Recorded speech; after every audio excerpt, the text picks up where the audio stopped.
Pernah nggak sih kamu melihat seseorang yang kelihatan super percaya diri di depan umum, tapi pas ngobrol lebih dalam, ternyata dia penuh keraguan? Atau mungkin kamu sendiri pernah merasa harus tampil percaya diri, tapi di dalam hati malah overthinking? Kepercayaan diri sejati datang dari dalam. Itu terjadi saat kamu mengenal, menerima, dan mempercayai diri sendiri. Begitu ada kritik, gagal, atau dibandingkan dengan orang lain, kepercayaan diri tidak langsung runtuh. Ini bukan soal kelihatan keren, tapi soal punya dasar yang kuat di dalam diri yang nggak gampang goyah. Coba bayangkan ada dua lingkaran ini, yaitu lingkaran kepercayaan diri atau the confidence loop, dan lingkaran keraguan atau the doubt loop. Dalam selingkaran kepercayaan diri, kamu mulai mengenali siapa dirimu sebenarnya. Karena semakin kenal, kamu jadi lebih percaya sama dirimu sendiri. Lama-lama, kamu menerima diri sendiri apa adanya, termasuk kekurangannya. Akhirnya, kamu merasa lebih ringan, lebih bebas, dan energi positifmu meningkat. Dalam lingkaran keraguan, kamu mulai membandingkan diri dengan orang lain. Hasilnya, kamu merasa nggak cukup baik. Lalu muncul keraguan diri. Bisa nggak ya? Layak nggak ya? Dan karena ragu, kamu akhirnya menghindari situasi yang bikin tidak nyaman. Contoh, nggak berani bicara di depan umum, atau nggak berani mulai sesuatu yang baru. Kalau kamu sering merasa insecure, mungkin kamu lagi terjebak di doubt loop. Tapi tenang, ini bukan sesuatu yang permanen. Dengan memahami bagaimana pola ini bekerja, kamu bisa pelan-pelan mengarah ke confidence loop. Jadi jangan fokus pada bagaimana kamu terlihat dari luar. Mulai dari dalam dulu, kenali, terima, dan percaya diri pada dirimu sendiri. Dari situ, kepercayaan dirimu akan tumbuh dengan alami.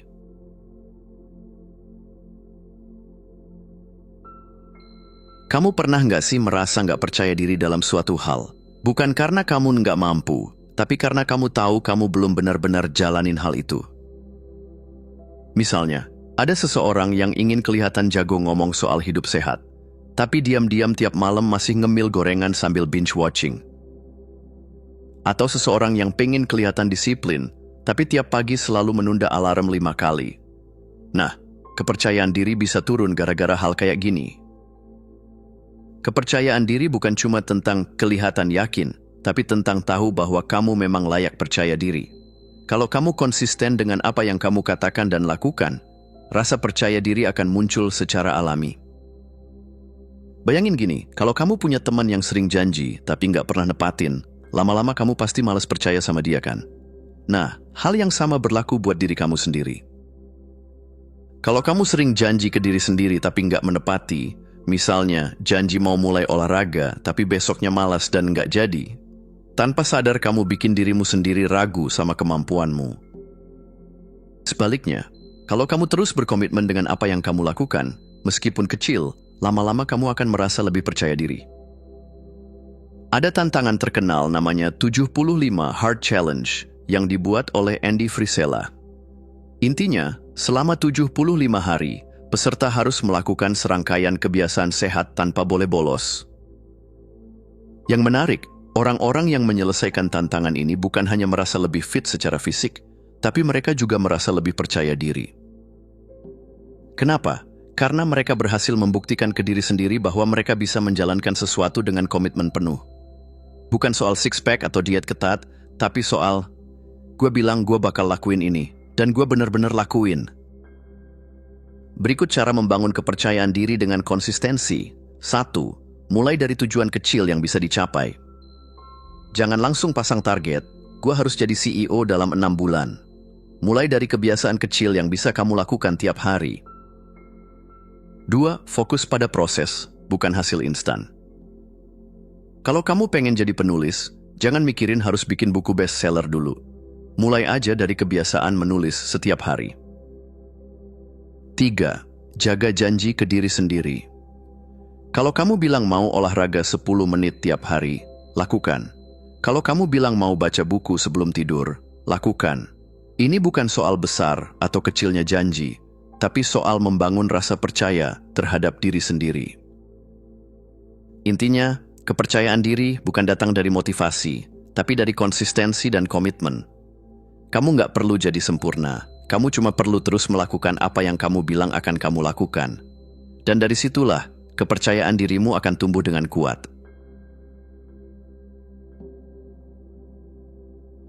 Pernah nggak sih kamu merasa sangat percaya diri dalam satu hal, tapi di hal lain malah gampang ragu? Misalnya, kalau ada orang bilang kaos putih yang kamu pakai itu warna pink, kamu pasti bakal ketawa dan bilang, "Hah? Ini putih kok." Tapi anehnya, kalau ada orang bilang, "Kamu nggak cukup baik," kenapa kita malah kepikiran dan mulai meragukan diri sendiri? Jawabannya simple, karena kamu yakin 100% kalau kaosmu putih, tapi belum tentu kamu yakin 100% tentang siapa dirimu sebenarnya. Karena mereka belum benar-benar kenal diri sendiri.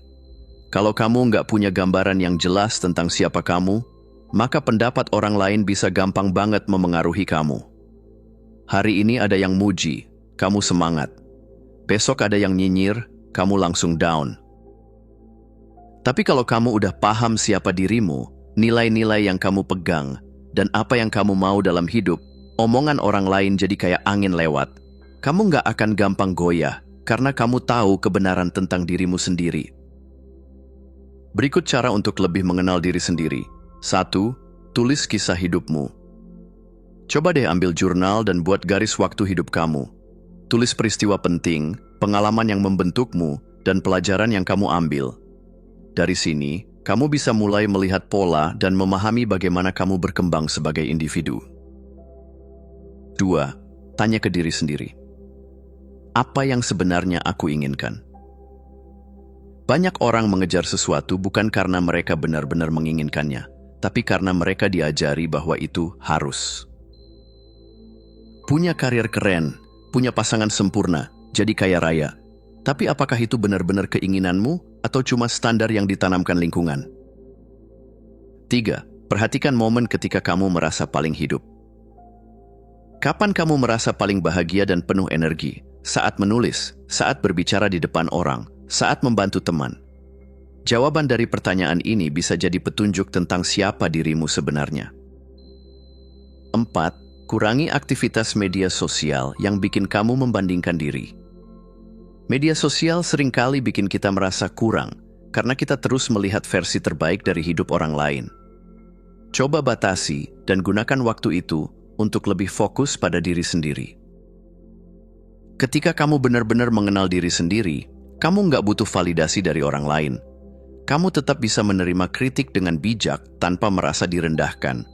Kamu juga nggak perlu meyakinkan orang lain kalau kamu cukup baik, karena kamu udah tahu itu dalam hatimu sendiri.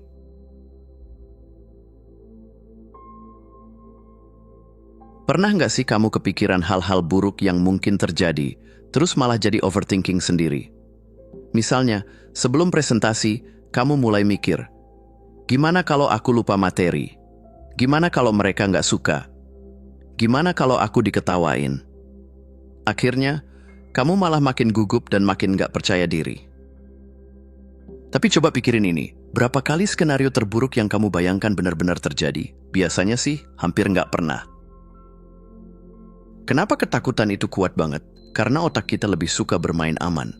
Kita lebih fokus pada apa yang bisa salah dibanding apa yang bisa berjalan baik. Itulah kenapa orang-orang sering bilang, jangan gagal, dibanding coba aja, siapa tahu berhasil. Banyak orang mengira solusinya adalah pikirkan hal positif terus. Padahal, semakin kamu memaksa diri buat nggak takut, justru ketakutan itu makin kuat. Ini kayak bola pantai yang kamu paksa tenggelam di air. Semakin ditekan, makin meledak ke atas. Daripada lari dari ketakutan, coba deh kamu hadapi dengan latihan yang disebut fear setting dari Tim Ferriss. Gampang banget kok, berikut langkahnya. 1. Tuliskan skenario terburuk yang bisa terjadi. Misalnya, kalau kamu mau mulai bisnis tapi takut gagal, tanyakan, kalau bisnis ini gagal, apa yang sebenarnya akan terjadi? 2. Cari cara buat menghadapi skenario itu. Kalau bisnis gagal, apakah itu berarti hidupmu berakhir? Enggak. Mungkin kamu bisa belajar dari kegagalan itu, kerja lagi sebentar, lalu coba lagi nanti. Atau bahkan kamu bisa pindah ke Bali dan mulai usaha baru di sana. Kedengeran nggak buruk kan? 3. Sadari kalau kamu bakal tetap baik-baik aja. Kebanyakan ketakutan kita nggak seburuk yang kita kira. Setelah kamu menerima bahwa skenario terburuk itu masih bisa kamu tangani, ketakutan akan kehilangan kekuatannya. Kepercayaan diri sejati bukan berarti nggak pernah takut. Tapi kamu tahu bahwa walaupun ada risiko dan kegagalan, kamu bakal tetap baik-baik aja.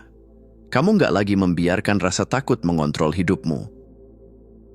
Jadi lain kali kalau pikiran negatif mulai muncul, coba bilang ke diri sendiri, ya udah, kalaupun gagal, gua masih bisa bangkit lagi. Lagian, siapa tahu malah berhasil. Kepercayaan diri itu kayak otot. Semakin sering kamu latih, semakin kuat jadinya. Semakin kamu mengenal dan menerima diri sendiri, semakin kamu bisa melangkah dengan yakin. Jadi jangan nunggu sampai kamu siap buat percaya diri. Mulai aja dulu. Bertindak dengan percaya diri, meskipun awalnya ragu, adalah cara tercepat buat benar-benar merasa percaya diri.